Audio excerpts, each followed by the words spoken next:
Good afternoon, everybody. Welcome to the 25th, the 25th episode of the Sales Call Overhaul. Thanks for joining us today. Our guest today is Christopher Gaudreau, who is the world's premier funnel architect. Say hi, Christopher. Hi, everyone. Thank you. That's perfect. My co-founder is with us today. I'm Jeremy Pope, and my co-founder is with us. Oh boy, I am Jason Canigan. I'm also with us. Yes, he's with us as well. Right. And our producer in the background is Emson Senhauser. So thanks for taking care of all this stuff today, Emson. I want to explain right quick the giveaway that we do. The Sales Call Overhaul giveaway. It is our $1,100 package, and you can win it. You can win it by sending in your recorded sales calls to message our Facebook page at facebook.com/salescalloverhaul. And there will be an option that you can use to send in your recordings, and we will choose a winner, and we'll basically break down the sales call and rebuild it into something that closes 10 to 15% higher within 5 phone calls. So you can make really rapid improvement with actual feedback on what you're doing rather than just getting more sales training. There comes a point where you need feedback, not just more information. So that's what this is for. Send in your sales calls and we will go over it with our guests. Do it. That's right. I have a little whiteboard I should start doing. I need that. Yeah, that's nice. Yeah, getting new ideas for my guests already. That's fantastic.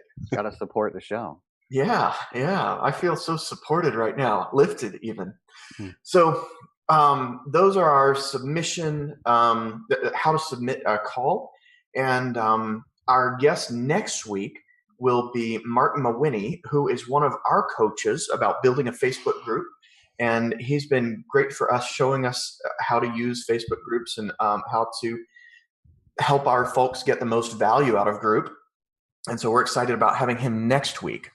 I think that's all the housekeeping stuff. Who do you want to hear as a guest? Let us know, because we want the interesting folks. Don't send us your ideas about boring guests. We only take interesting guests here. So, Jason, would you kick us off today? I would like to. Christopher Gaudreau is a man who needs no introduction. And that is because he doesn't have one. That's right. I can tell you that Christopher is a super talented guy. He's one of the most broadly talented people I have encountered. I'm pretty broadly talented, but I think you're even more broadly talented. He can do murals. Hey, are you calling him broad? I can hang a plastic spoon on my nose. That's true, and that skill.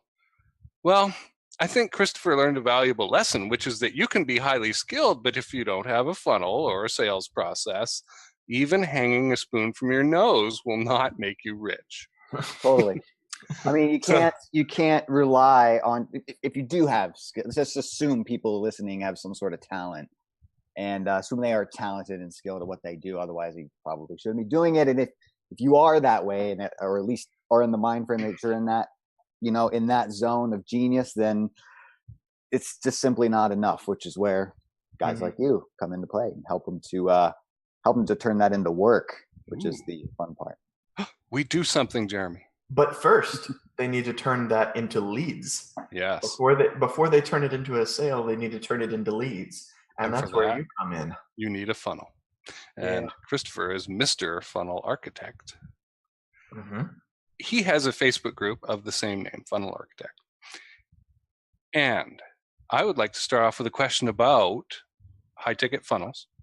Are there essential elements of high-ticket funnels that newer marketers commonly forget to include? Oh, yeah. There are tons. But I know there's only so much time on the show, so I'm going to focus on the most important one.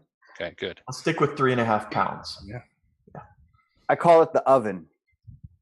Okay. The oven. So we talked about my group.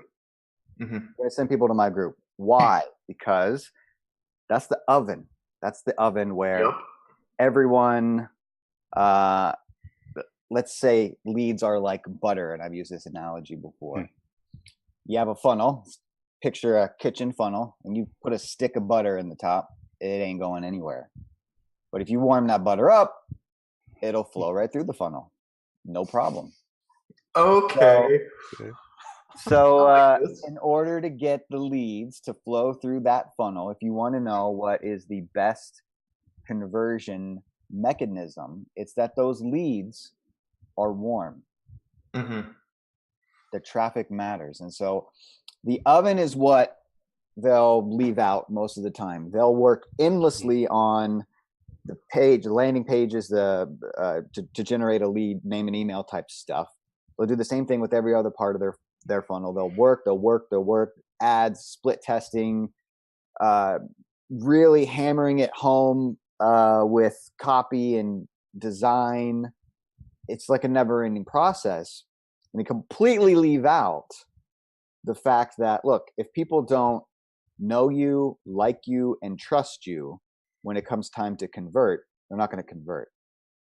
Now, this is something I imagine you saw a lot of when you were at Lead Pages, when you were seeing customers come through. Oh, Christopher worked at Lead Pages for quite some time, and that's where he gained a tremendous amount of expertise. He has seen more landing pages and more indoctrination funnels and all kinds of stuff than most of us will ever see in our lifetimes.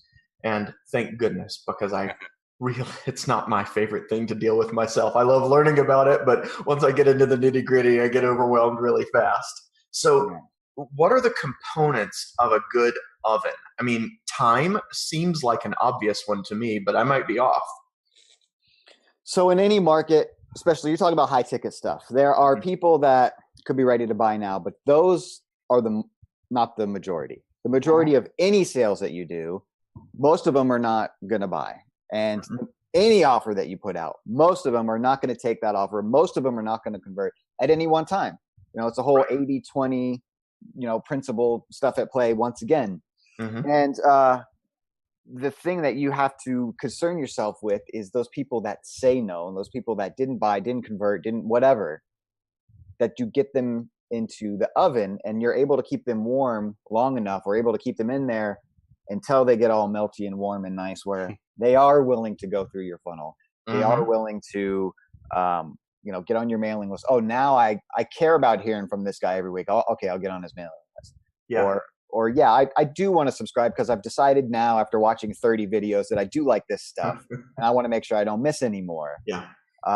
Or it just could be the one thing you said one time that caught them maybe on the first video or the 30th video or the first blog article or Facebook post, whatever it is that got them. But you don't know when and where that's going to hit for everybody. And everybody tries to cram it in to one funnel, one place, one offer, one system. And they wonder why it's missing the mark, or why the majority, how can we improve? How can we improve? Well, you can improve by taking all those people, putting them into, again, what I'm calling your oven, and let them simmer and be in this sort of, melting pot, slow lane, boiling like a nice stew. I might be getting hungry. But yeah, so that's the thing that people miss. And it's also what people don't want to hear. They want to hear that there's something better they can do on their landing page, opt-in page or sales page, whatever. They want to hear there's something better they can do there, and leave it there and automate the whole thing and so forth. And they don't want to hear that they've got to be on a content hamster wheel. They don't want to hear that they've got to do all this branding and positioning. They don't want to hear that they've got to show up and demonstrate. That sounds like work, but that is what makes it work better. And that's what's left out most of the time. Amen. So is it the same for experienced people as well then, who are putting their funnels together? They want to skip that stuff too? Yeah. And look, there's lots of different things you can do in different markets. We're talking about high ticket here. We're talking about high ticket, which is, I don't know, everyone's got a different definition of what high ticket is. I'm picturing 10 grand or more or something. Could be $5,000 to some people or whatever. But even if you're going to drop, depending on who your market is, how much they spend, all those different, high ticket means different things. So you could have a store that's not high ticket and run direct response, buy this now type of funnel stuff, and it works. Like there's more than one way to do all kinds of things. Well, when it comes to the quote unquote high ticket, the whole premise is based on whether you trust that person or company. And that just doesn't come overnight. Okay. So a group could be an oven. Could be. And I guess that sounds important to developing your leads for a high ticket program. Is the group a necessity or a nice to have though? Could we do the oven with another platform or another process? Absolutely. So I was just talking to a client yesterday, and we're talking about the oven and explaining how my group is the oven for me. But this person will probably be more comfortable in what he does for his business, being some Facebook ads and some other things where he uses all the back end page Facebook tools a lot. His page would be better suited for his oven. So he can content that up. I know, and everybody complains about Facebook reach. It's not there or whatever, but there's always exceptions to the rule, and it depends on how you use it. So it depends who's there. Did he buy some third world country traffic, or did it build up slowly and organically? Everything matters. All that stuff matters. I was suggesting to him that, not just funny memes and stuff on the thing all day, but that he'd do a show. That he'd do a show on his Facebook page where he would show up. Could be once a week, twice a week, could be every day, could be whatever, as long as there was some consistency to it. And you've got to have a pulse on what your messaging should be, how you're positioning yourself in the marketplace with every single word that comes out of your mouth, right? Everything. It all matters. Because you can't keep someone in the oven. They have to keep themselves there. So keeping them engaged so they can stay with you long enough to get to trust you, to get to understand, okay, here's where the need is, the education part of the need building, and then the timing part of the need building as well. Just, oh, I'm ready now. So you have to convince them to stay the whole time. Yeah, and they could come and go or whatever. In my group, it seems to go in rotations. There'll be, a very small group of people who will start commenting and participating in everything. And over time, you see that kind of, you haven't heard from those people in a while, but there seems to be a whole new set of people that are commenting and stuff all the time. And it kind of rolls like that. And then, I've had the group for a few years now. And even now I'm starting to see, I haven't heard from these people in a couple years. If they come back and say something about how what they have been reading and paying attention to has been so impactful in some way. So, they're there, they're watching, but yeah. Go ahead. I'm just rambling on because I too am caffeinated. All right. Well, let's hop up to the top of the funnel. Landing pages. At Lead Pages, you got to see a ton of the highest performing landing pages every week. What do you recommend people focus on when it comes to their landing page? Where should they put their effort? So, what you mentioned, I was at Lead Pages. So first, Lead Pages was a customer of mine. Okay. And I did some consulting with them, and then I ended up working for them for about 8 months. And every single week, we looked at the top 10 highest converting landing pages. So out of however many customers it is that they have, and I don't remember now, thousands. all over the world, best landing pages. And if you were to look at, and I was curious, I wanted to look at them for examples, what makes them great, that kind of stuff. And every time I would look at them, I would go, what? What is this that I'm looking at? I don't understand it. What's the offer? I don't get it. Wow. And there was not, I kept waiting for, okay, well, that's just an anomaly. That one, let's look at number 2. Let's look down the list at number 10. And week after week, the top 10, because they were always, it wasn't like the same one holding the title. It was always changing. Yeah. And that was always the case for all of them. Wow. So the only thing I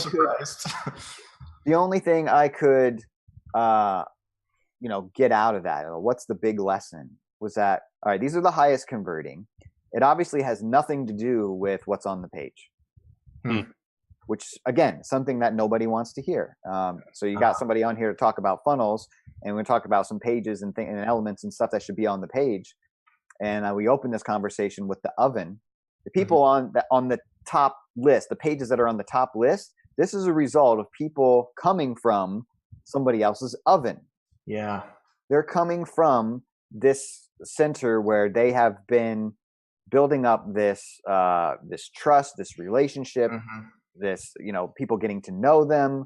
And finally, when they say, go here to this page, they already know the offer. They already know they want it.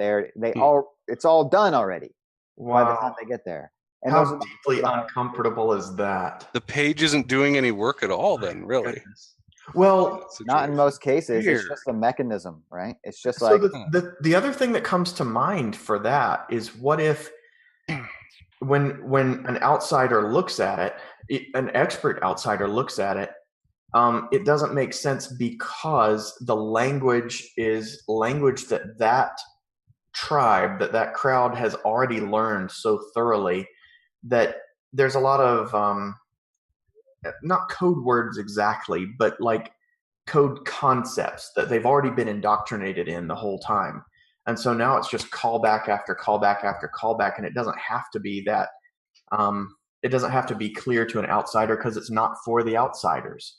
I wonder how much of that has to do with it. Did y'all explore that kind of thing, or was well, that's assuming there's anything even on the page.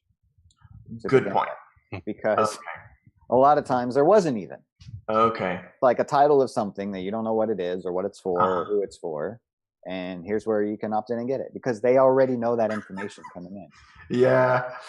That's nuts, man. Seeing that again and again and again. So all the branding experts and copywriters and whatnot who deal with these landing pages.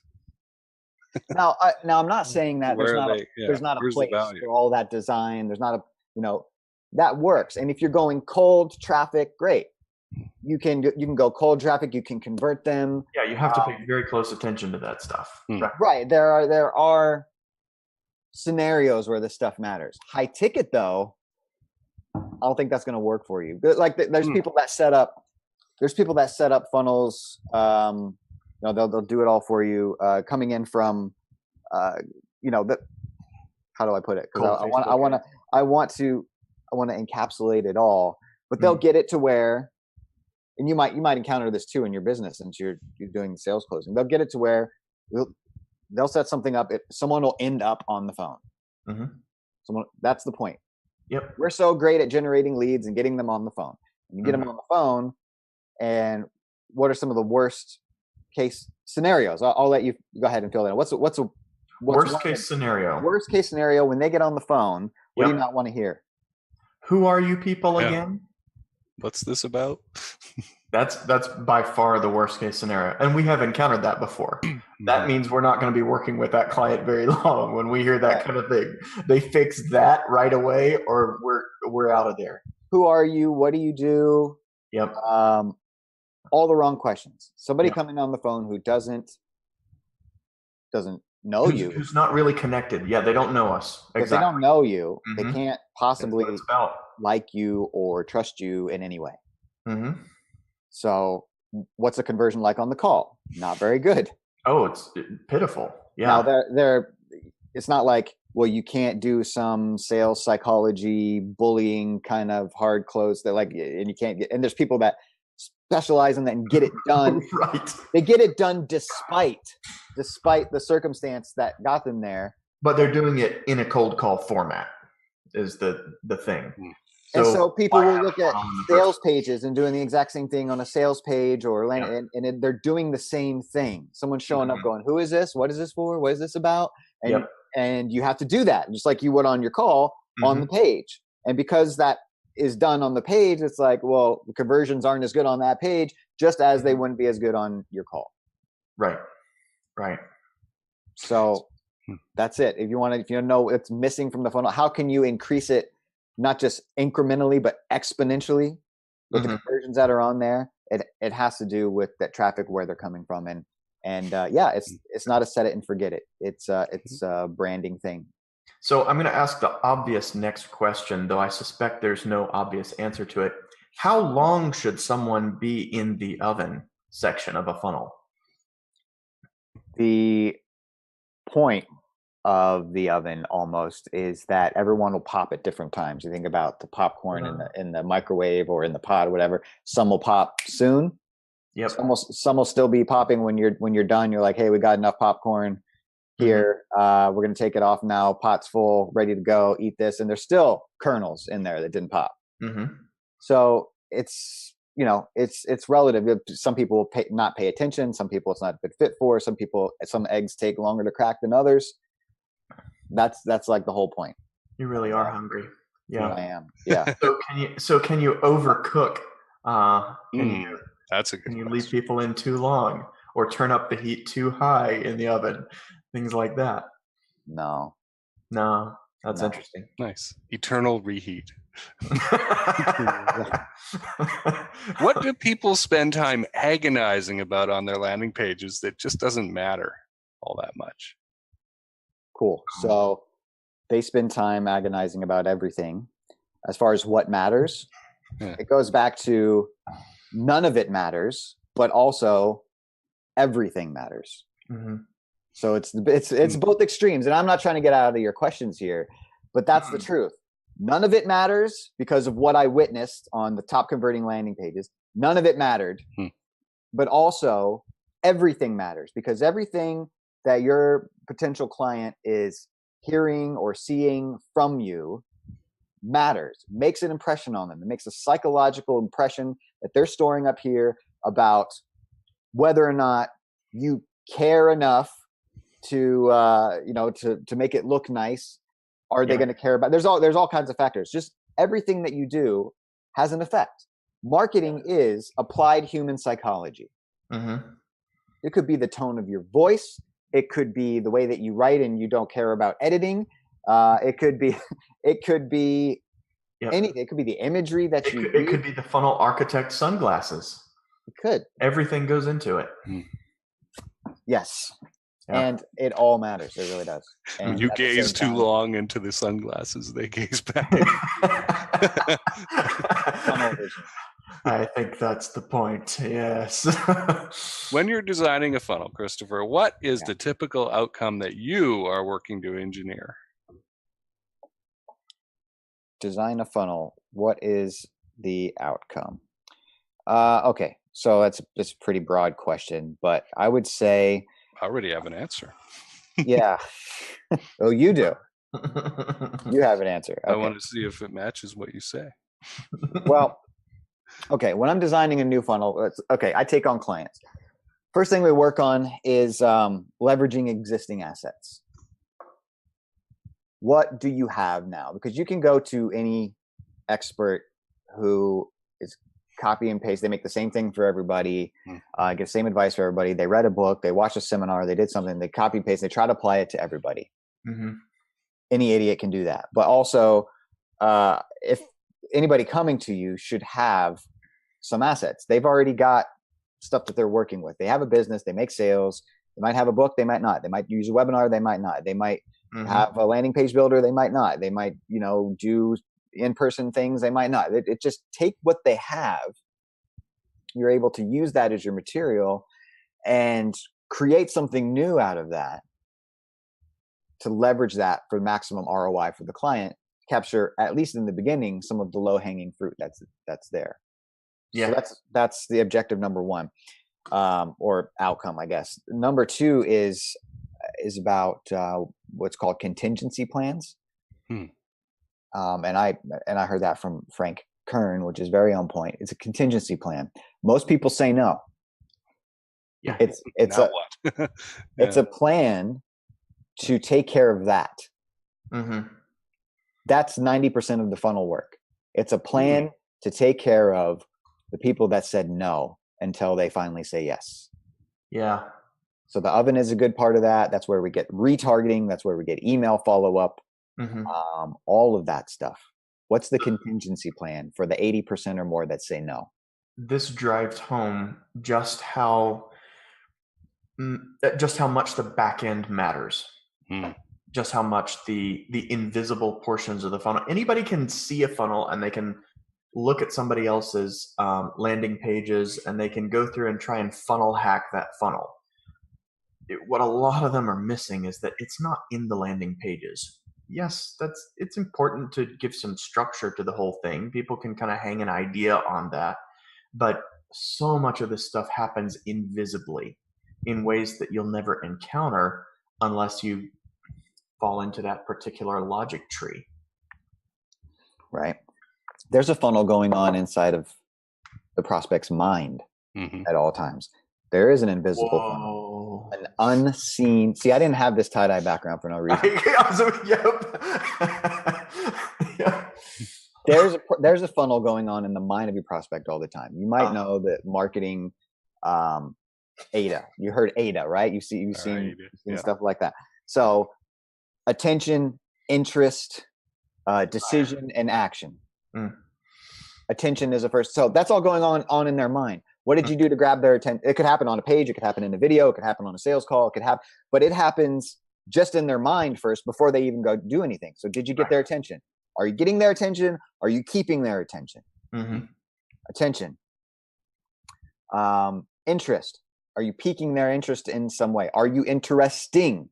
Are you boring as hell? What's the deal with all of that? What's the interest? So all this is going on in their mind. Are they now interested? And all this can be happening in your oven, by the way, too. Decision. They reach a decision in their mind long before they show it. You know, and then you go on to taking action and so forth. So there's that, you know, the steps that you're bringing somebody through a process. You're bringing them through that process in their mind first and foremost, and then and there are different mechanisms which you can choose to do that. And the shorter the mechanism and the higher dollar the sale is, you know, higher ticket, whatever, the struggle is going to be there. So that's why the more follow-up, the more of the contingency plan, the more of the oven that you can utilize, the more success you're going to have. Right. So you're designing the funnel. You're trying to engineer know, like, trust for that expert who's hired you. You're leveraging existing assets. You're thinking about the contingency plan and working that out. Is that ever different from what the client was thinking? Does that lead to conflict? Or do you get them on board pretty quickly? It's usually different than what they have. Okay. Before I build a single page for anybody or write anything, there is a 30-day process that we go through. And it involves research and it involves planning. I deliver things to them that are pretty basic, like their customer avatar. And sometimes even about their brand, about themselves. They don't even know how to carry themselves. They don't even know what they're about. They don't even know what they believe. They don't even know where they draw the line in the sand. So I'm figuring out a conversation happening between two entities.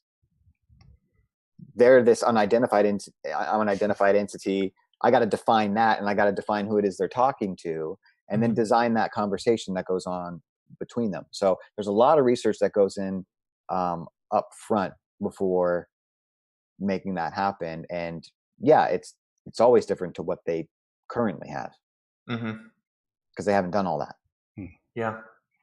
What kind of funnels are you often brought in to put in place? Is it almost always just, okay, I want this type of clients, help me get that kind of clients? Or in my experience, it's been very, very broad. As of today, well, not as of today, the past couple of years, I've been focusing just on helping marketing agencies alone to position themselves and teach them about my process of how I build a funnel so that they can use that process and they could grow it. That's what I do today. But in wide variety of experience as far as the type of funnels, because it's been, you know, everything from a high ticket phone closing deal where somebody needs to sell them on some coaching services or something like that, up to some e-commerce where, the purchase is small dollar amounts are made in the shopping cart every day, $7, $5 sales, and they need to get a massive amount of those. So, I mean, it's the experience is kind of all over the place, not really narrowed down. It wasn't until I started. For instance, like a customer stick funnel. is something that would come to mind, like at post-purchase. Do people ever come to you wanting that kind of thing, or do they all just want the initial client? I'm not working on a business piecemeal. Yeah. I'm not coming in to write one sales letter or fix the backup system or whatever problem it is that they think that they have. Yeah. Because 9 times out of 10, the problem that they think that they have is not the problem that they actually have.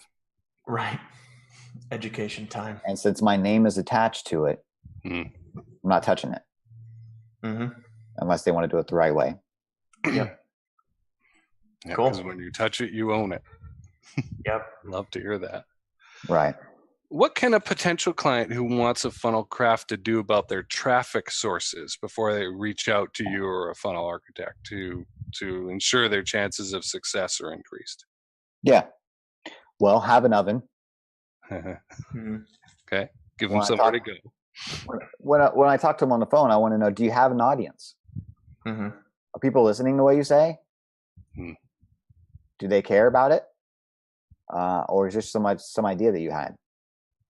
So I'm looking for audiences. I'm looking for some sort of existing oven, even though they might not be taking advantage of it to its full capacity, but just that they're able to somehow, some way have developed a following or list or group or something, right, of some sort, and that it's real. It's not, I paid for 20,000 Twitter followers or something.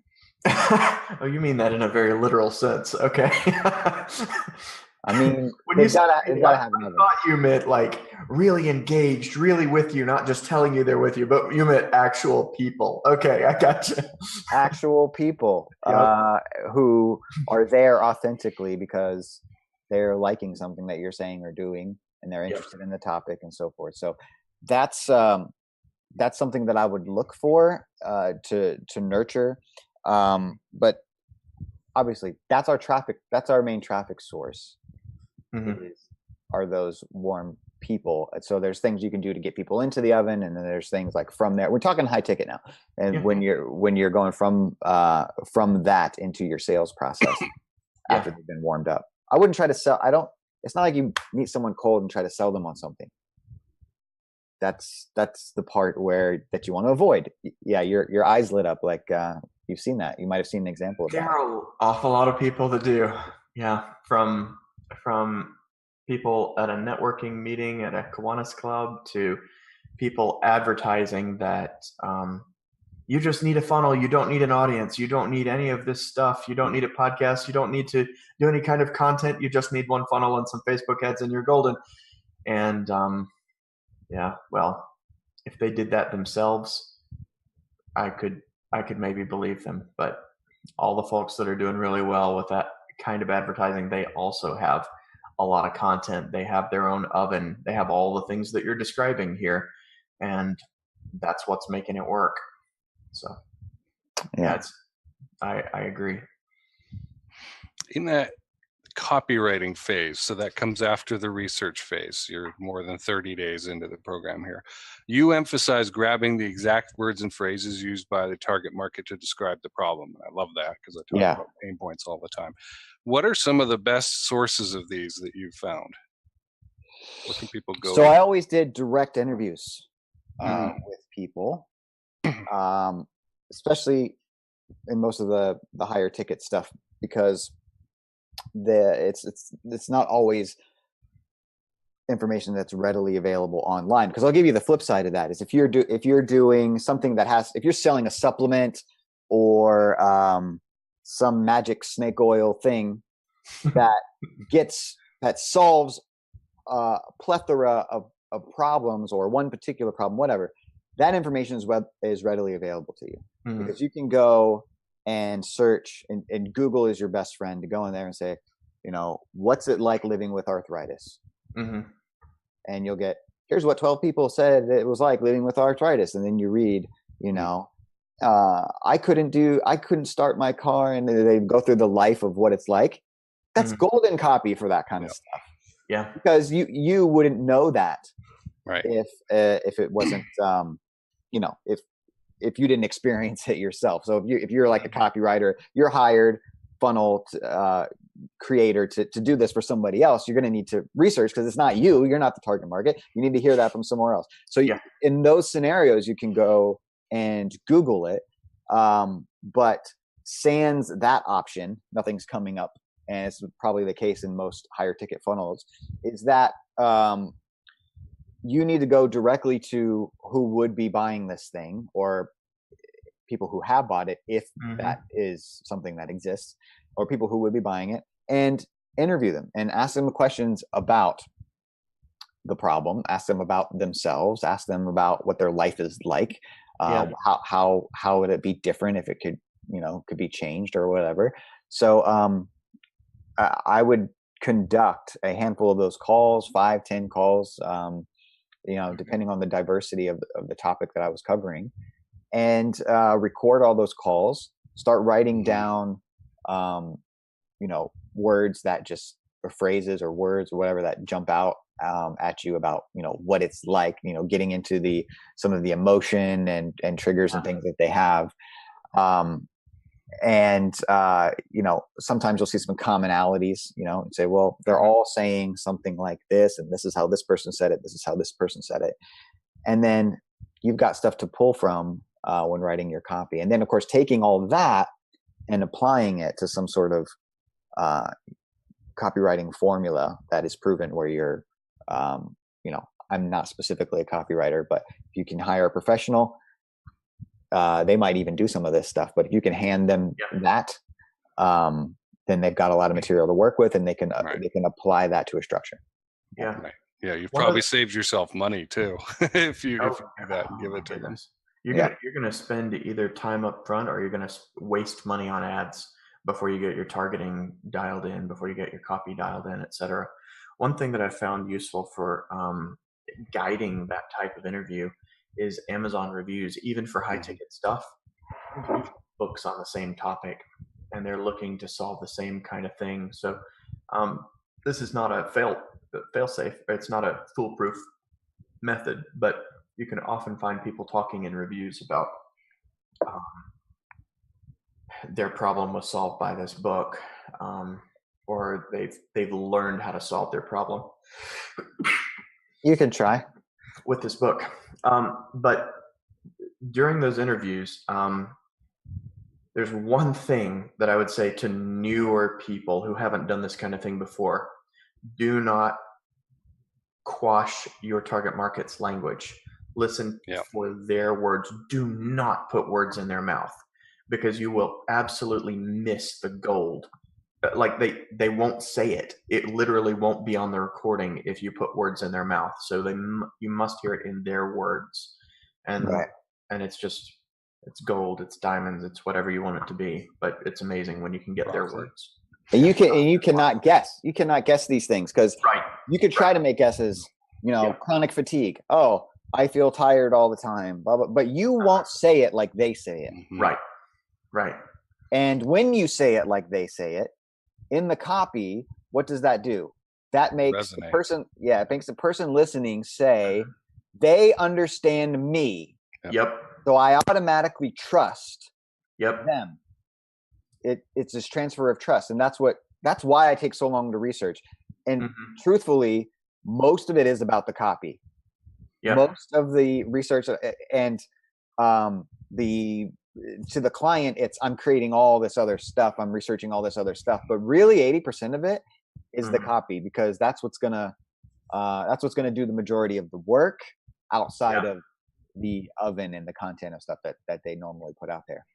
Yeah. So now, Christopher, I've been doing information interviews for 20 years and writing and using it for sales stuff. And what advice can you give for newer people who may be nervous about asking someone as to whether they'll participate in an interview or not? Like, why would they do that? Why would they talk to me?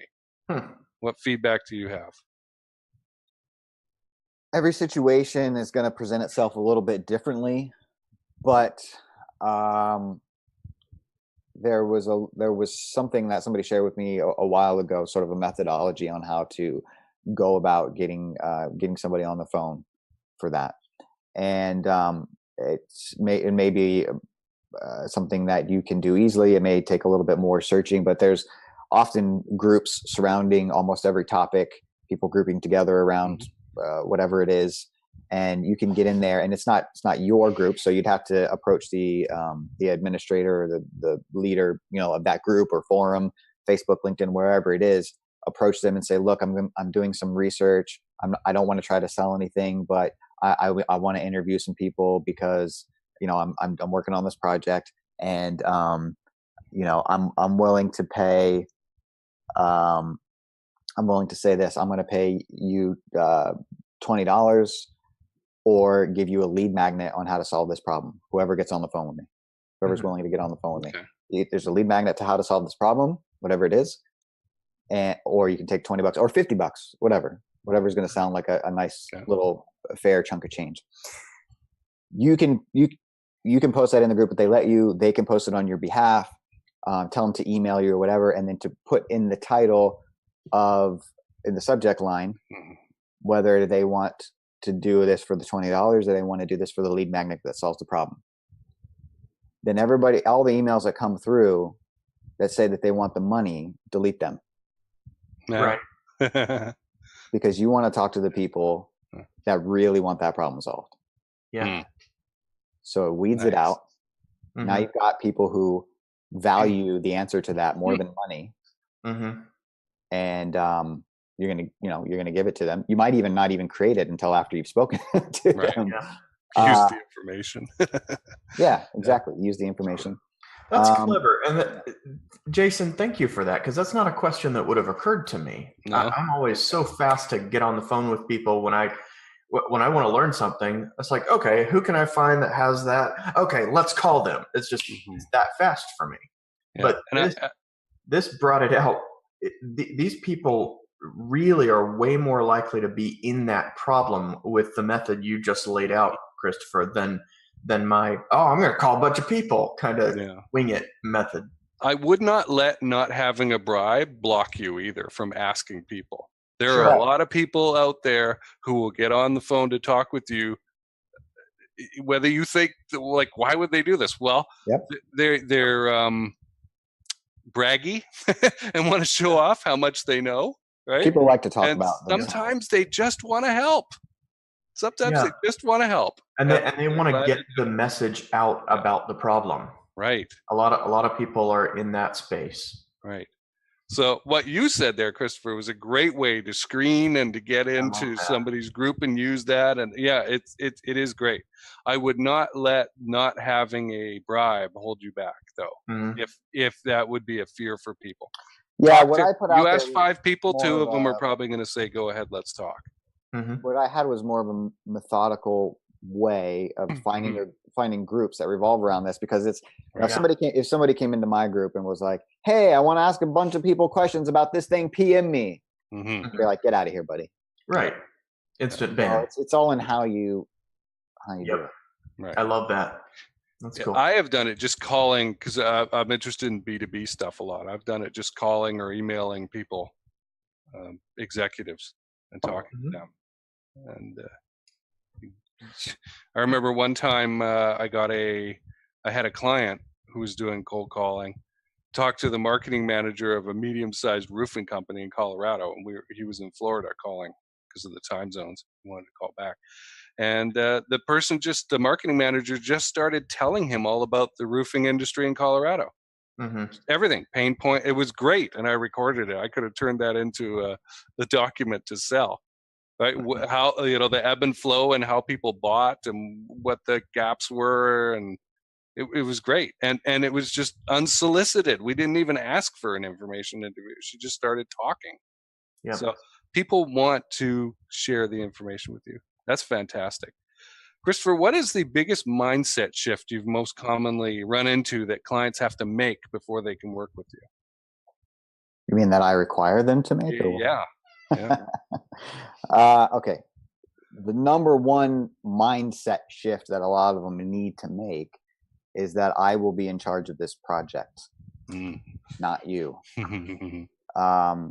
Because if you want somebody to do what you already know needs done, then you don't need me.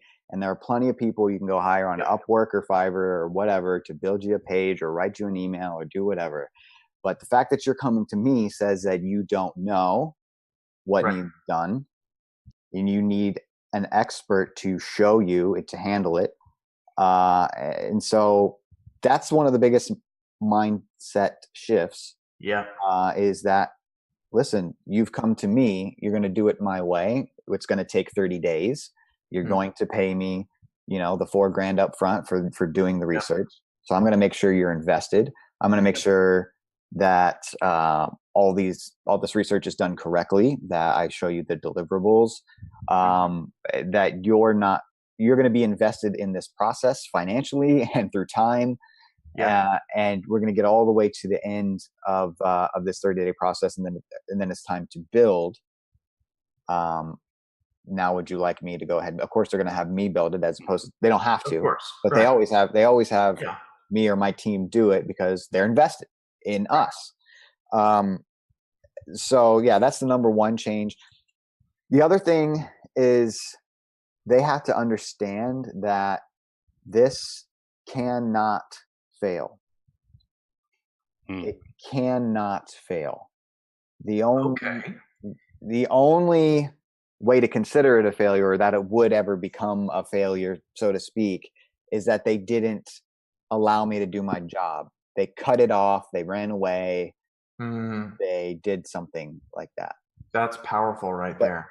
Other than that, I'm the expert. You came to me for results. That's what I do. I'm going to bring them. I'm responsible. That's why this is my project. That's why I'm going to be in charge and not you. And if all of that is the case and you allow that to happen, it cannot fail. Does that mean you're going to be a millionaire in 60 days when we launch it? No. It means we're doing this methodically and with a process that lays such a solid foundation that there's no such thing as starting over. There's no such thing as starting over. This is what needed to be done. And then this is what needed to be done. And this is what, and there's no oh, let's try to build this thing and see if it stands up. No, it fell over. Oh, I'm out, $10,000. Oh, well. No, it's not like that. It's not like that. So we see that a lot from people newer in business. They're, I'll try this. I'll try that. How about we finish this? How about we finish that? I mean, there are a lot of things that can be made to work if you just finish. And when you bring in a real expert, then it can just make all the difference in the world. Just committing to finishing from the time you start. They have to understand that we're not trying things. I'm applying a proven methodology. I'm bringing them through a process that is all based on information that we dig up during that process. Feedback through data, or originally through research, and then through data. We are adjusting to that. It's the process. If you stick to that process, it won't fail.